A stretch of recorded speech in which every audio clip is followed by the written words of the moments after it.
ये है pocket FM और आप सुन रहे हैं योगेश माली द्वारा लिखित टाइम मशीन, जिसे आवाज दी है नीलकमल ने। तो चलिए कहानी को आगे बढ़ाते हैं। उस कमरे में था मैं और वो तस्वीर। मैं बस उस तस्वीर के सामने बैठा हुआ था। तस्वीर को गौर से देखने लगा। इस तस्वीर को देखकर उस काल का पता लगाना बहुत मुश्किल था। मैंने तस्वीर पर बनी राजकुमारी की मूर्ति को ध्यान से देखा। मूर्ति एक बड़े से भवन के बड़े से हॉल के बीचों बीच रखी हुई थी। दरवाजे पर महिला सेना खड़ी थी। मूर्ति के बाएं एक खिड़की दिख रही थी और उस खिड़की से दिख रहा था बाहर का नजारा। उस नजारे को देख मैं सहम गया। मेरा शरीर ऐसे अकड़ गया जैसे काटो तो खून नहीं। मुझे उस चित्र में बने खिड़की के अंदर एक काले रंग का पिरामिड और एक सुंदर सी पतंग जो आकाश में उड़ रही थी वो दिखाई दिया। मैं डर गया था क्योंकि समय मुझे उसी खतरनाक बीते हुए कल में ले जाने वाला था जहां से मैं मौत के मुंह से निकला था। खिड़की से दिखता हुआ वो पिरामिड इजिप्ट की ओर इशारा कर रहा था और पतंग मुझे वो समय बता रहा था जब इजिप्ट में पतंग की लहर की दौड़ आई थी, जब मैं वहां उमर बनकर पतंग बेचा करता था और सभी बच्चे और बड़े पतंग उड़ाने लगे थे। बस अब मुझे तैयार होना था, पर अभी भी मन नहीं मान रहा था क्योंकि वहां पर मैं पहले से ही मौजूद था उमर के रूप में। साथ ही साथ फिर से उसी सुल्ताना के महल में घुसना था जो कि सबसे खतरनाक जादूगरनी थी। डर ये था कि अगर मुझसे छोटी सी भी गलती होती तो मेरा आज का वर्तमान भी बदल जाएगा। इसलिए मुझे उमर, सुल्ताना और हुस्ना से बचकर उस मूर्ति तक पहुंचना था। पर मेरा थोड़ा डर ये सोचकर खत्म हुआ कि अब मैं पहले की तरह मामूली व्यक्ति नहीं हूं। मेरे पास भी अब असीम शक्तियां थी। मैं बाहर गया और राजा से मिला। मैंने उनसे कहा, मैं जा रहा हूं उस राजकुमारी को लाने। मैंने वो पहेली सुलझा ली है। राजा ने कहा, सुन लो, जैसे ही तुम सच्चे मन से उसे अपनाने के लिए उसका हाथ पकड़कर उसके हाथों को चूमोगे तभी वो मूर्ति जीवित हो उठेगी और तुम दोनों यहां आ जाओगे। मैंने राजा से आज्ञा ली और अपने बैग से अपना टाइम मशीन निकाला। झुन्नू उसे देखकर हंस पड़ा। कहने लगा, यह आज के समय में धरती पर रहने वाले सभी बच्चे से लेकर बूढ़ों तक के पास है। उसके सर पर एक चमाट मारते हुए मैंने कहा, ठीक है, पर यह मैंने बनाया है। सिर्फ ये मोबाइल नहीं है बल्कि समय का सफर कराने वाला यंत्र भी है। ज्यादा हंसेगा तो तुझे भी साथ ले चलूंगा और वहीं छोड़ दूंगा। वहां पर एक जादूगरनी है सुल्ताना, वो तुझे आधा मुर्गा और आधा गधा बना देगी। मैंने झुन्नू का हाथ पकड़ा और खींचा तो वो डर कर पीछे हो लिया। झुन्नू ने कहा, तुम ही जाओ, मुझे तुम्हारे साथ कहीं नहीं जाना। राजा और मैं जोर जोर से हंसने लगे। पहली बार मैंने राजा के चेहरे पर ऐसी हंसी देखी थी। मैंने मोबाइल चालू किया। ऊपर वाले की मेहरबानी थी कि नेटवर्क बराबर था। मैंने झट से इजिप्ट और उस सल्तनत का नाम डाला और बटन दबा दिया। मोबाइल से फ्लैशलाइट चालू हो गया। सामने ही रोशनी से भरा हुआ द्वार था। मैंने अपना बैग संभाला और प्रवेश किया। रोशनी के द्वार से जब मैं बाहर निकला तो ठीक वैसा ही नजारा था, एकदम पहले जैसा। मैंने ऊपर वाले से मनाया कि मैं सही काल में पहुंच जाऊं। दोपहर का समय और गर्म हवा चल रही थी।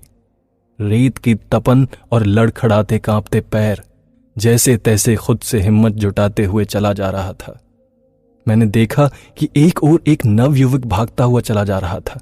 उसके पीछे एक लंबी सेना थी। मैंने अपने आप को पहचान लिया कि ये नवयुवक कोई और नहीं बल्कि मैं ही हूं। मैं थम गया और देखा कि ये वही समय था जब सुल्ताना ने मुझे अपने सैनिकों संग घेर लिया था। मैं वहीं छुप गया। मैं सभी से नजर छुपाकर राजमहल की ओर भागा क्योंकि यही सही समय था। सभी सैनिक और सुल्ताना यहां पर थे। मैं जैसे तैसे भागते हुए राजमहल में पहुंच गया। सामने महिला सैनिकों ने मुझे पकड़ लिया। मैंने कहा, मुझे छोड़ो, मैं सुल्ताना से मिलने आया हूं। सुल्ताना ने ही बुलाया है। उस महिला सैनिक ने कहा, वो तुम्हें पकड़ने के लिए सारी सैनिकों के साथ गई है। मैंने कहा, इसकी क्या जरूरत थी? मैं तो स्वयं यहां आ रहा था, बस आने में थोड़ी देर हो गई। उन्होंने कहा, तुम सैनिकों का हाथ छुड़ाकर क्यों भागे थे?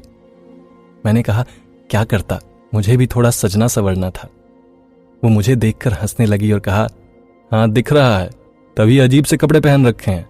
ये बदन से चिपकी हुई नीली सी पतलून और अजीब सी पोशाक, कहां से और किससे बनवाए ऐसे कपड़े?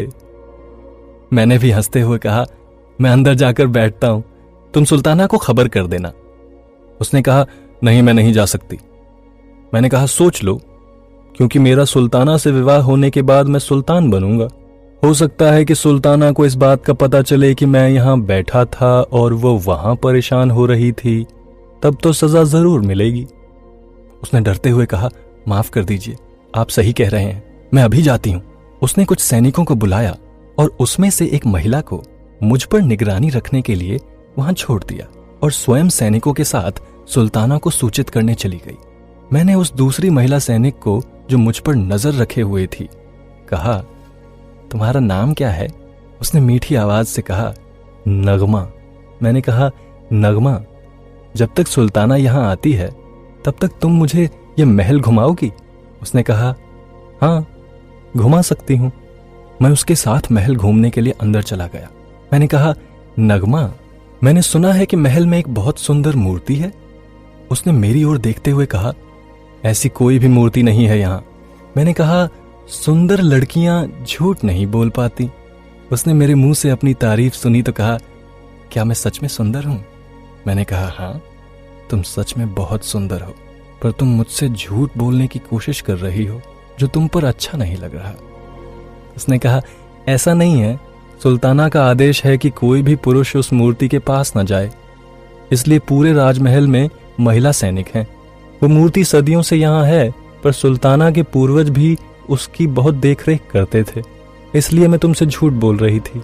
मैंने कहा, देखो, तुम मुझे उस मूर्ति की एक झलक दिखा दो। किसी को भी इसकी जानकारी नहीं होगी, क्योंकि इस समय राजमहल में हम दोनों के अलावा कोई नहीं है। सुल्ताना के आने से पहले लौट आएंगे। फिर भी वो नहीं मानी।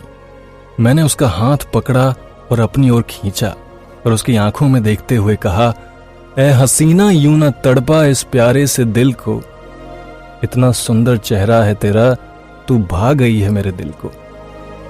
मैं देखना चाहता था एक बार बस उस सुंदर मूरत को। क्या वो मूरत इतनी सुंदर है कि तुमने उसे छुपा रखा है? उस महिला ने इठलाते हुए कहा, वो मूर्ति क्या है मेरे सामने? ना ही उसमें जान है, ना ही उसमें कोई बात, फिर भी उसे सब सुंदर कहते हैं।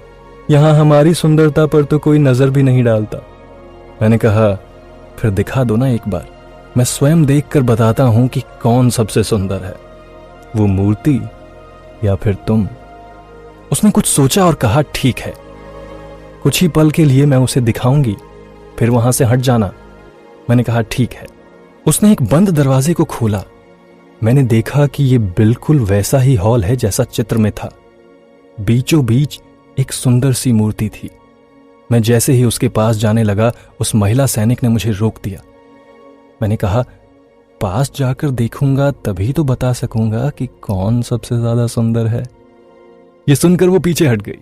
मैंने उस मूर्ति को पास जाकर देखा। सच में वो बहुत सुंदर थी, मानो उसमें जान आ गई तो उससे सुंदर कोई नहीं था। मैं बस उसे दिल से अपना मान बैठा, मानो वो मूर्ति मेरे दिल में बस गई थी। मैंने उस मूर्ति का हाथ पकड़कर उसे 3 बार चूम लिया और देखते ही देखते उस मूर्ति में जान आ गई। वो एक सुंदर सी राजकुमारी दिख रही थी, जिसके सुनहरे बाल और नीली आंखें थी। सामने खड़ी महिला सैनिक बस हैरानी से देखे जा रही थी। उसने जैसे तलवार निकालकर मुझ पर हमला करना चाहा कि मैंने अपनी आंखें बंद कर ली। मैंने आंखें खोली तो देखा मैं फिर से उसी कमरे में हूं जहां उस राजकुमारी का चित्र था। अर्थात मैं फिर से मंगल ग्रह पर वापस आ गया था। पर मेरे सामने कोई चित्र नहीं था। अब सामने था एक बड़ा सा आईना। हम उस कमरे से बाहर निकलकर राजा के पास पहुंचे। राजा ने जब हमें देखा तो दौड़कर पास आए। उन्होंने मुझे गले से लगाया और कहा, तुमने कर दिखाया। राजा ने राजकुमारी से कहा, तुम्हें आजाद कराने के लिए कितनों ने कोशिश की, पर सभी पुतला बन गए। बस तुम एक बार उस कमरे में चले जाओ, जिससे कि सभी लोग फिर से इंसान बन जाएं। राजकुमारी मेरे साथ उस कमरे में गई जहां सभी लोग पुतले के रूप में थे।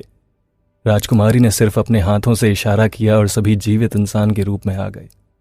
राजा ने कहा, आज से ये तुम्हारी है, क्योंकि तुमने इसे दिल से अपना माना। मैंने राजकुमारी से कहा, मैं यहां का नहीं हूं, मेरी दुनिया यहां नहीं है, धरती पर है। क्या तुम मुझे बताओगी कि धरती पर जाने का मार्ग कहां है? राजकुमारी ने कुछ न कहते हुए सिर्फ आईने की ओर इशारा किया। हम सभी ने जब आईने की ओर देखा तो हमारे होश उड़ गए। उस आईने में एक नया चित्र था, और वो चित्र क्या था, यह जानने के लिए सुनते रहिए पॉकेट एफएम और सब्सक्राइब कीजिए टाइम मशीन को।